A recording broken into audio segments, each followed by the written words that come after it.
Apakah kita sudah on the track? Ya, kita jalankan semua. Memang tantangannya cukup besar tadi. Kalau kita mau nangkap ya di tengah laut tuh ombaknya kayak gitu. Kita pernah melakukan satu operasi di Laut Selatan Sumatera bersama teman-teman bea cukai. Kapal kita tuh diantem buritannya, jebol, 3 hari anggota kita kampul lah itu di tengah laut itu. Untung harusnya nggak ke Andaman sana. Kalau Anda sekali ke Andaman nggak tahu itu. Itulah perjuangan yang dilakukan oleh teman-teman kita. Berjuang untuk menyelamatkan bangsa ini. Ketika itu saya dilaporin, Pak, ada anggota kita sakit, Pak. Wah, kita sudah stres tuh. Apa kena tembak atau kena ini? Ternyata karena 3 hari di lapangan itu susah. Buang air udah nggak bisa karena buritannya jebol, tempat mandinya jebol. Jadi mandinya di laut, mohon maaf nih, buang airnya juga di laut. Begitulah pengorbanan teman-teman kita itu kalau melaksanakan. Ini bukan hanya dari polisi dan teman-teman bea cukai juga seperti itu. Nah, kita harus tetap optimis untuk bisa memberantas ini. Kemudian selama mudik, ya tentu selama mudik kita tetap yang melaksanakan tugas fokus pada mudik, teman-teman dari Baharkam, dari lalu lintas untuk mengantisipasi kegiatan mudik, membuat lancar arus lalu lintas, tetapi dari kami tetap akan bekerja. Kita juga akan tetap bekerja. Kita tetap akan berusaha untuk menanggulangi peredaran gelap narkoba. Dan ini kan ada beberapa yang kita ungkap ini kan sebenarnya salah satunya akan dipakai untuk nanti setelah Lebaran. Nah ini sudah kita potong dulu di sini. Nah, itulah langkah-langkah yang kita lakukan. Dan kita juga akan terus melakukan kegiatan-kegiatan penegakan hukum selama bulan Ramadan ini juga. Itu yang Mas Ilham ya. Ya. Kemudian dari Mbak Yona, ini kan proses TPPU nanti akan berlangsung, kan dipilih diambil, kemudian kita tracing dulu asetnya, kita ambil yang terkait dengan kejahatannya.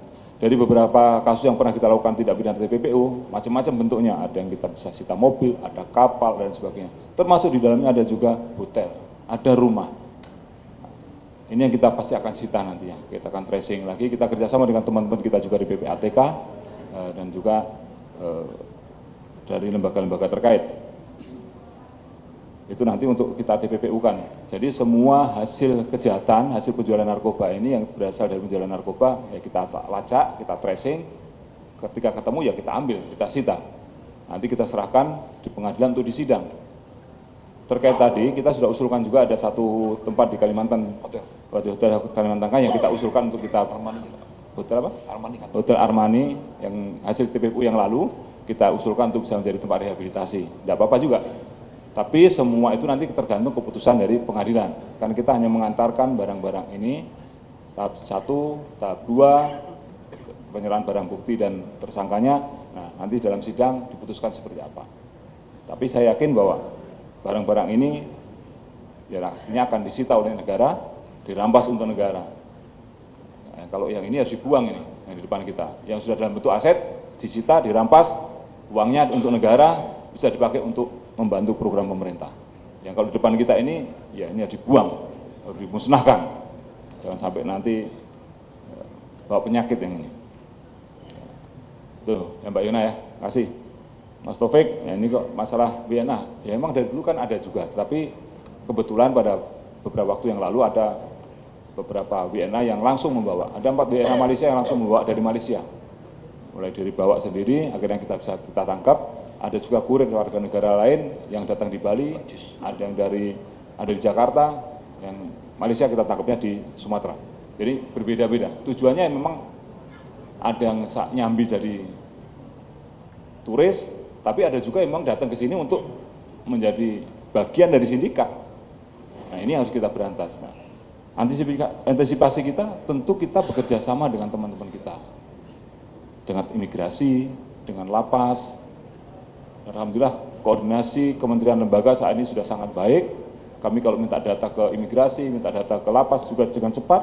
Kalau minta data dari bea cukai apalagi sudah cepat sekali. Ini kolaborasi seperti inilah yang kita butuhkan untuk bersama-sama. Nggak akan bisa kita selesaikan sendiri. Tidak penting siapa yang hebat. Yang penting adalah Indonesia bebas narkoba. Dan itu melalui usaha bersama. Ya. Itu. Makasih Mas Taufik ya. Dari BSI tadi ada yang baik, terima kasih menjawab pertanyaan Mbak Yona dari Metro TV. Sebagaimana tadi disampaikan oleh Bapak Kabar Eskrim bahwa Indonesia ini nomor 2 terpanjang di dunia setelah Kanada. Artinya apa? Bahwa memang kita tidak mudah untuk menjaga perbatasan yang sedemikian banyak, utamanya perbatasan dari pantai timur Sumatera dan pantai barat Sumatera. Itu sepanjang titik, ya sepanjang titik pantai itu adalah landing spot. Jadi tidak hanya bicara masalah pelabuhan resmi, pelabuhan tidak resmi, tetapi setiap titik, bahkan rawa pun dijadikan tempat untuk mendaratnya pembawaan narkotika ini. Nah, bagaimana strategi kita? Tentunya kita adalah melakukan kerjasama yang sangat-sangat erat, yang sangat kuat, yang selama ini sudah kita laksanakan dengan aparat penegak hukum, utamanya dengan teman-teman kepolisian di level pusat maupun di daerah, dan juga dengan BNN, dan juga dengan bahkan di perbatasan kami juga memperkuat pengawasan kita bersama-sama dengan aparat TNI sebagai penjaga perbatasan. Kemudian juga di bandara juga sama, Bandara Cengkareng misalnya, itu adalah ada sekitar 28.000 orang satu hari yang masuk gitu. Pengawasan ini tidak mudah gitu.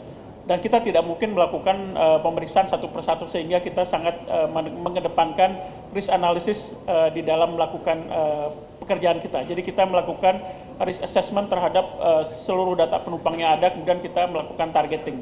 Dan kemudian demikian juga halnya dengan barang-barang kiriman yang melalui jasa pos ya.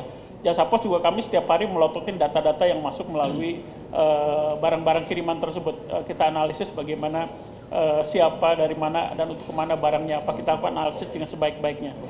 Demikian juga dengan kapal ya, kapal-kapal yang berasal dari izin dari Malaysia maupun dari Singapura, juga kita melakukan analisis yang mendalam terhadap kapal-kapal tersebut. Kemudian selain kerjasama dengan APH yang ada, kita juga bekerjasama juga dengan counterpart kita di luar negeri. Kita mempunyai kerjasama yang sangat erat dengan teman-teman kita sesama custom yang ada di Thailand maupun yang ada di Malaysia dan juga Singapura, bahkan juga dengan beberapa negara lain yang dimana merupakan sumber narkotika ya. Demikian Mbak, terima kasih.